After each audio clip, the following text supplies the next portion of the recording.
March மாதம் 22ஆம் தேதி சனிக்கிழமை மீகா புத்தகம் 7வது அதிகாரம் 14 20 உள்ள வசனங்கள். அதில் மிகச் சிறப்பாக 18வது வசனம், உமக்கு நிகரானவர் யார்? Who is equal to God? உமக்கு நிகரானவர், கடவுளுக்கு நிகரானவர் யாருமே இல்லை. எதுல அவர் நிகரானவர்களே என்றால், இதோ இந்த மீகா புத்தகத்தில் சொல்லப்படுகிறது, மன்னிப்பதிலே அவர் வல்லலாக இருக்கிறார். மன்னிப்பதிலே அவர் வல்லலாக இருக்கிறார். குற்றத்தை குறித்து எஞ்சிருப்போம் தீச்சரை மன்னிக்கிறார். 18ஆம் வசனம் சொல்லுகிறது, மன்னிப்பதிலே அவருக்கு நிகர் யார்? ஏனென்றால் நம்முடைய பாவத்துக்காக அவர் தான் மரித்தார், நம்முடைய அக்கிரமங்களுக்காக நொறுக்கப்பட்டார், நலமாக்கிற தண்டனை அவர் மேல் விழுந்தது. ஆகவே மன்னிப்பதிலே நிகரானவர் யாரும் இல்லை. இரண்டாவது, நம்மை அன்பு செய்வதிலே அவருக்கு நிகர். He loved with an everlasting love. 31 Jeremiah. Therefore I continue to love you. மாலாக்கிய 3 I'm not changed, therefore you are not consumed.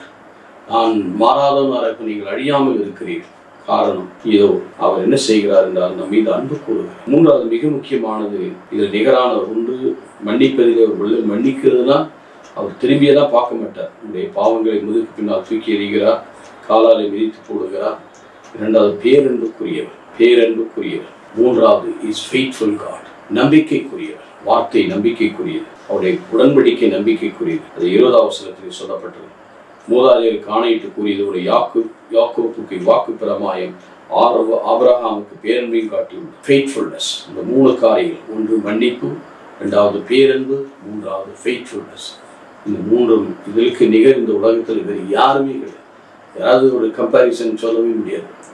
மனித நிலையில் ஏதோ ஒன்று சொல்லலாம், புனிதர்கள் கூட அந்த புனிதர் போல இருந்தார், இவரை போல இருந்தார். இதில் மன்னிக்கிறதுக்கு அவர் யாருமே, வேறு யாரும் மன்னிக்க முடியாது. God so loved the world, he gave a son. அதுக்கு யாருமே அதை செய்ய முடியாது. மூணாவது ஃபெய்த்ஃபுல், பாவிகளாக இருந்தால் நல்லவனும் கெட்டவனாக எல்லாரையுமே அவர் அன்பு செய்கிறார்.